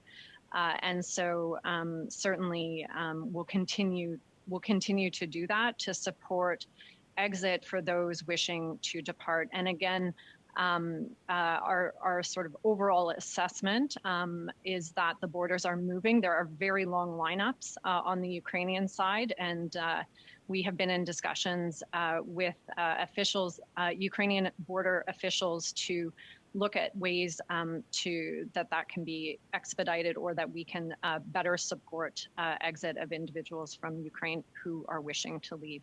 Thanks. Thank you very much, Ms. Sunday. Thank you, Mr. Davies. Mr. Chong, please, for 5 minutes. Thank you, Mr. Chair. I'd like to explore the whole issue of what the government's position is on the provisionment of lethal weapons to Ukraine, to clarify whether or not February 14th's announcement was an exception to the rule, or whether the policy has changed. Up to Monday, February 14th, the day that the emergency powers were invoked, the government of Canada's position was that was not to ship lethal weapons to Ukraine, because in the words of the Prime Minister, the solution was diplomatic, not military.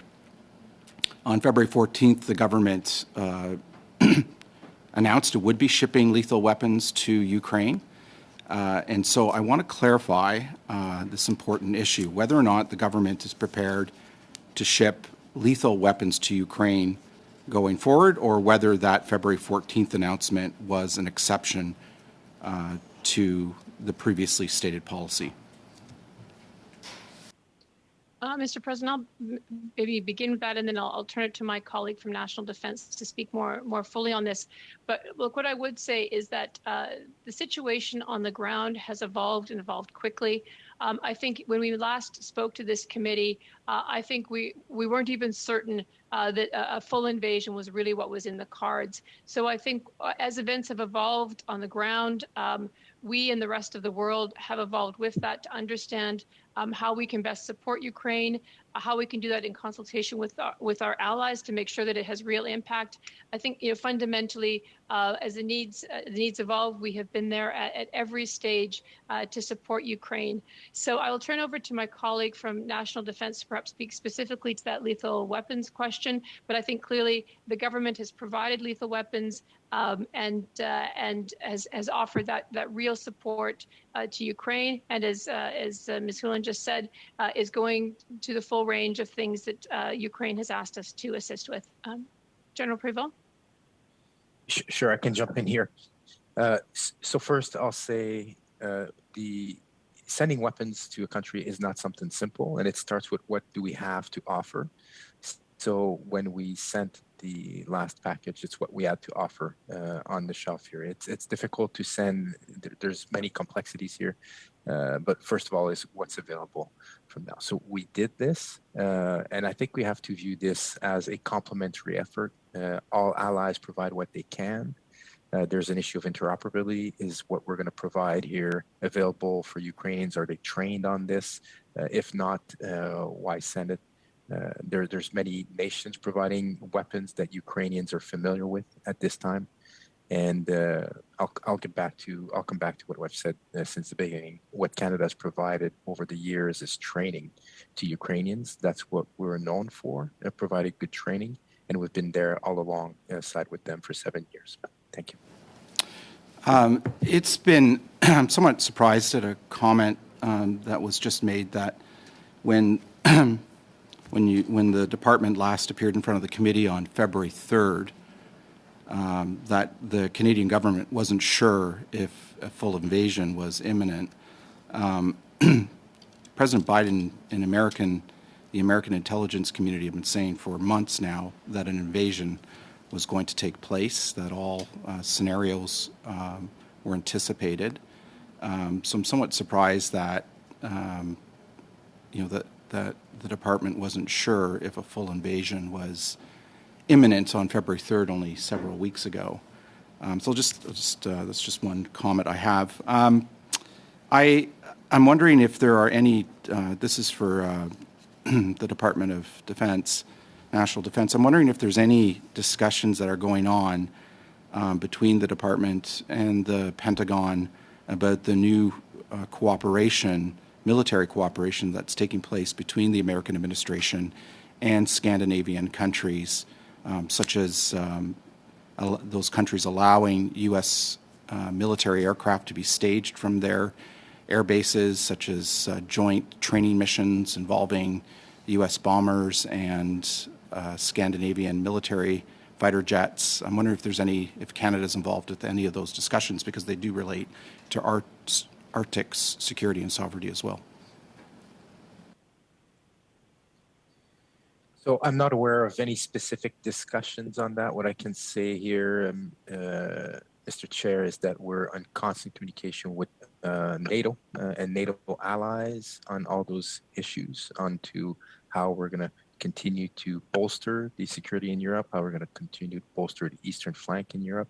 But I'm not aware if we're part of discussions with the U.S. and Scandinavia on any specific basing. Thank you. Thank you for your testimony. Thank you, Mr. Chung. Mr. Sarai, please, for 5 minutes, sir. Thank you, Chair. On February 27th, just yesterday, the Minister of Transport, Omar Al-Gabra, announced that Canada has closed its airspace to Russian aircraft operators effective immediately. This was done in conjunction with other allies who have implemented the same measures. What impact will this leave or have? Mr. President, as with other measures, different sorts of sanctions we've put in place, the impact of this will be both in its symbolism and in its substance. In its symbolism, I think that there is no more clear expression to Russia of their isolation on the world stage than the fact that their aircraft are physically unable to travel over a wide range of countries. This is, I think, in particular, a shocking development for those close to Putin, those enriched under his regime, who have used those flights to maintain an international lifestyle. This will bite. The other aspect of this that will be important is that it has an economic bite on Russia. As Russia is unable to fly its aircraft, as it imposes, as it has with the UK, for example, reciprocal measures which don't permit overflights of Russia, this will be a loss of significant revenue to Russia from those overflights. So the fact that Canada and other countries have put in place this ban, it certainly is a clear message to Russia that their actions are unacceptable and they are becoming a pariah. And on the other hand, it will bite directly into the economy in terms of their ability to generate revenue from their aircraft. Are there reciprocal effects from this? Has Russia banned Canadian flights, or out of precaution are Canadian flights, like, for example, the Air Canada flight that goes from Delhi over the Russian airspace to Toronto and Vancouver, are they rerouting or using alternative routes? So as of the time that I came into this committee, I'm not aware of any reciprocal retaliation against Canada. Russia did announce it against the UK specifically. It would not be surprising if there was a similar retaliation. But what I would say as well is that Transport Canada has put in a notice to airmen for Ukraine. It is not my understanding, but we can clarify later that one is in place for Russia at this point. Thank you. Our Canadian office at the UN High Commission for Refugees told Radio Canada that according to estimates, more than 50,000 Ukrainians fled the country in the first 48 hours. What contingency planning in terms of humanitarian assistance has been done by the EU, European Union, and its partners to prepare for the potential of mass displacement of people within and beyond Ukraine borders? So for Ukraine, the vast majority of those fleeing Ukraine are going into Poland, but some are going into other neighboring countries, such as Romania. The Minister of Foreign Affairs was in touch with these countries in advance of the invasion, certainly specifically on Canadians who could arrive in these territories, but also engaging these countries on what their needs would be. She is flying to Poland tomorrow to see for herself the situation on the ground and to engage with Polish authorities. I think that certainly the European Union, given that Poland is a European Union country, will be a key lead on this, but they will do so with the support of the UN and with UN member countries such as Canada. And has the EU prepared for accommodation for the thousands, maybe even potentially millions fleeing? Have they made contingency plans in regards to that? And is Canada able to help in any which way? So through our embassy in Warsaw, we've been in regular discussion with the Polish authorities over their needs, and we have people on the ground at one of the major crossing points in Poland who are assessing the situation. Certainly, till now, Poland has been able to respond sufficiently. I think partly that's been through government, partly that's been through the images of the real generosity of Poles and helping those come over the borders. But look, this is a situation that's evolving. Needs will shift. Numbers are increasing. I think the important thing is that we will continue to be in touch with Poland and work with the European Union that will be responsible in first instance for backing this up, really live to the fact that this needs to be, the women and children coming over the border, they need to be properly received. Thank you. Thank you very much, Mr. Sarai. Thank you, Ms. McCardle. I will now give the floor to Mr. Morantz for 5 minutes, and then members had agreed probably at some point, either late in his round or at the end of his round, to discuss a motion that they've put forward. Mr. Morantz, the floor goes to you. Thank you, Mr. Chair. There are widespread reports in Canadian media that some of Mr. Putin's top oligarchs have billions of dollars in Canada in Canadian assets. It would seem logical that if we wanted our sanctions to have an impact, we should be freezing those assets that are actually in our country. Russian anti-corruption activists like Alexei Navalny have specifically identified and asked Canada to sanction these oligarchs. Why haven't we done that? Mr. President, we have sanctioned a number of those closest to Mr. Putin, a number of these oligarchs. Even before this invasion, a significant number had been sanctioned by us. In recent days, we've sanctioned some of their family members to really increase the pressure. Sorry, just given my limited time, I hate to interrupt you, but really my question is focused on the issue of the freezing of Canadian assets. Sure. If you could address that. Yeah, absolutely. So we're in direct touch with finance right now. We're working with Treasury in the U.S., as I mentioned earlier, with the EU and the UK, through this transatlantic task force to track down where these assets are. You've seen some of the measures against banks today. We'll be following up to look very closely at where these assets are. As you are well aware, not all are clearly identified to these individuals. There will need to be some research done. Okay, and I know our party has called for the expulsion of the Russian ambassador. Are you able to comment on that at all? I realize the government hasn't made any announcements yet, but do you think that's likely? As the situation evolves, I think we've seen the measures that we put in place evolve with it. What I would say, though, is to just add a cautionary note about cutting off the opportunity for that kind of high-level contact, whether it's with the Russian ambassador here or through our ambassador in Moscow. As you'll have seen earlier, Minister Joly brought in the ambassador to give him a dressing down for Russia's actions. This kind of communication is important to signal directly to the regime what our views on what's taking place. I think as well, we can see that if our ambassador in Moscow also plays a role in protecting Canada's interests, whether it's consular or just as she did over this past weekend, setting a real example in Moscow by joining like-minded ambassadors on the anniversary of the death of Boris Nemtsov. So I think bottom line is, at this point, we are looking very clearly at all options to respond to Russia. Ambassadors play an important role in the diplomacy we've been talking about for weeks, and which in the end will play a role in ending this conflict. It's not a decision to be taken lightly. Okay. Well, I appreciate that it's on the table still. Just in terms of the ambassador used the words, and I just keep thinking of them, deeply irrational. It just, that leaves everything on the table. So, for example, is it possible that Mr. Putin might seek to threaten other European countries beyond Ukraine, and if he were to be successful in this crazy endeavor that he's embarked on? Does this threaten the broader security of Europe militarily? I think from the engagement, when this began, certainly President Putin discussed this in terms not only of Ukraine, but of European security.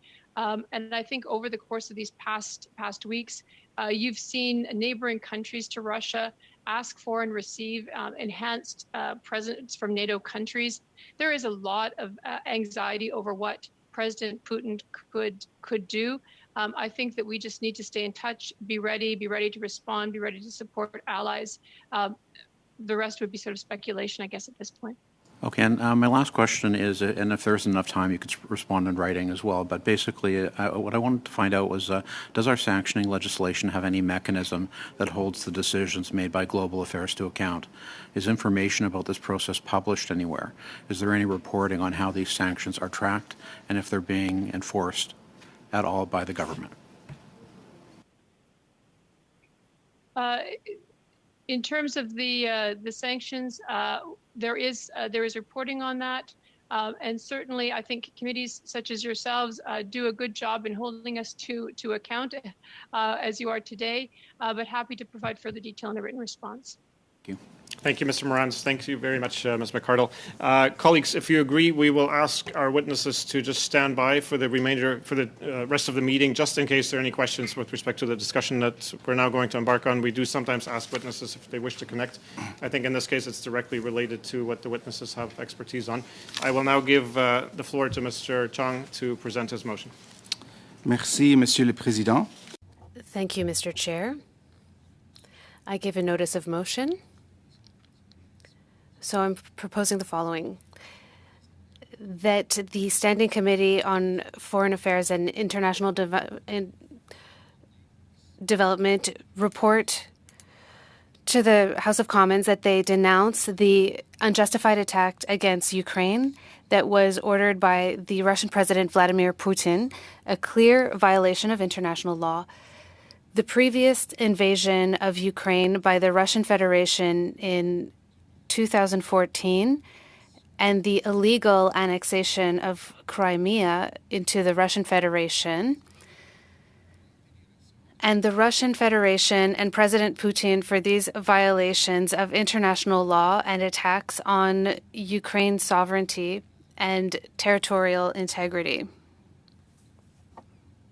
Motion, and I understand in the interest of speaking as a committee with one voice that there is an amendment to the motion, which we welcome. Thank you very much, Mr. Chung. The motion is on the floor, and I now invite colleagues to raise their hands to signal to enter debate. And Madame Bandayan, you have the floor. Please go ahead. Thank you. Thank you, Mr. Chair, and thank you, Mr. Chong, for having circulated that. And I'm pleased to be able to address it this afternoon. Further to discussion with my colleagues, we on this side would like to propose a number of amendments. Mr. Chair, I look to you for the best way to do this because we do have copies of these, which I'm happy to provide to the clerk, but also to colleagues if they are interested. And I would read into the record the entirety of our amendments with your permission. Given Russian Federation's unprovoked and unjustified attack on Ukraine, the Standing Committee on Foreign Affairs and International Development report to the House of Commons that it, A, condemns this unjustified and unprovoked attack, which was ordered by Russian President Vladimir Putin, as a clear violation of international law, the UN Charter, and the rights of Ukraine to sovereignty, territorial integrity, freedom, and democracy.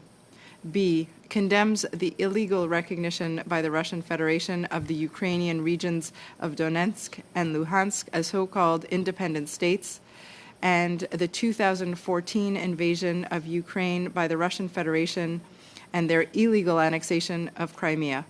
C, calls upon the Russian Federation to immediately end the targeting of civilian infrastructure, including hospitals and schools.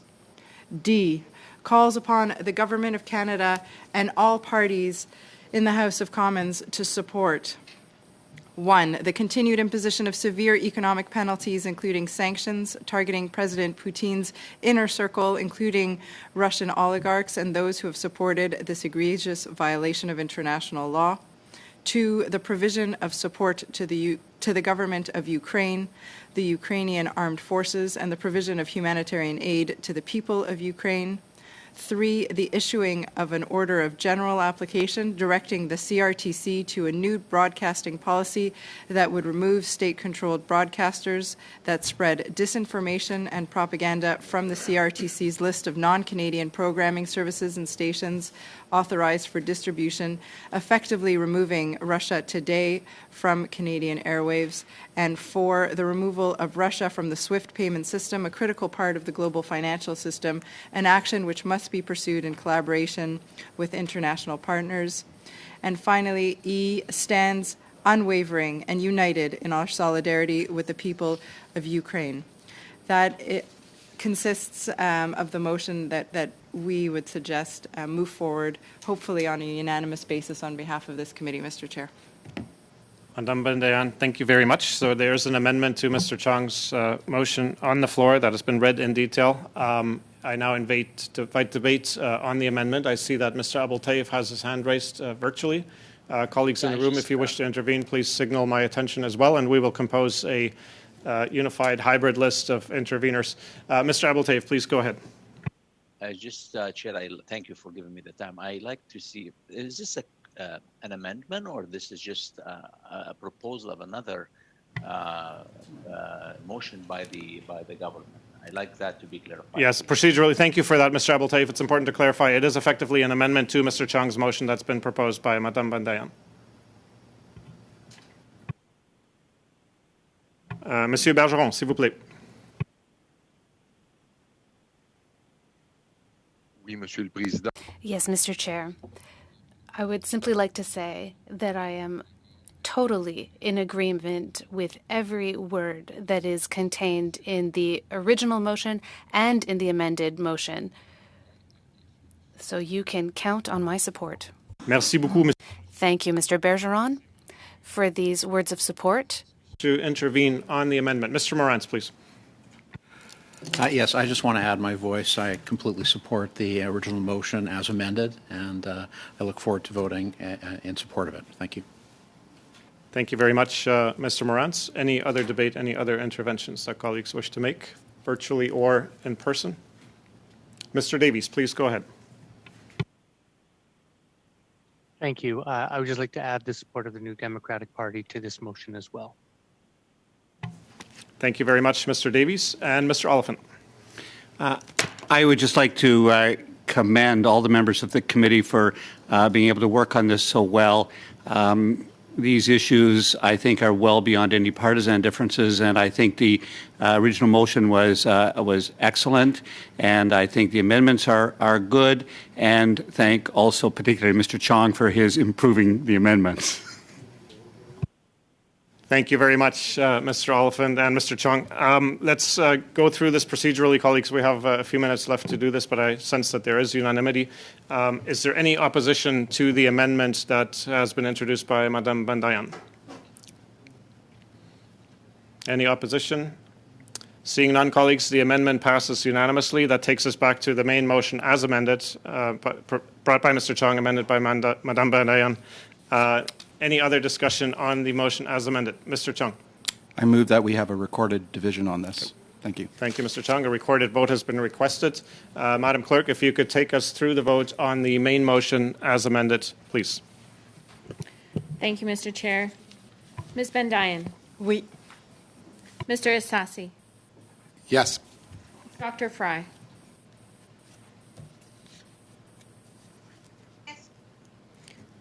Mr. Oliphant. Oui, yes.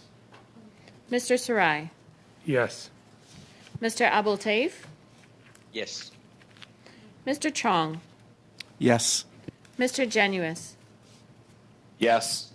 Mr. Morantz. Yes. Monsieur Bergeron. Oui. Mr. Davies. Oui. Mr. Chair, that is 11 in favor.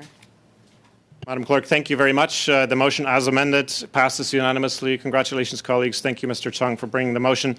That takes us to the end of our scheduled session, but I would be remiss if I were not to thank our officials for being with us today, for their tireless service and for their expertise during these very, very challenging and distressing times. And also, once again, in his absence, to Ambassador Ray for joining us for the first portion of the meeting.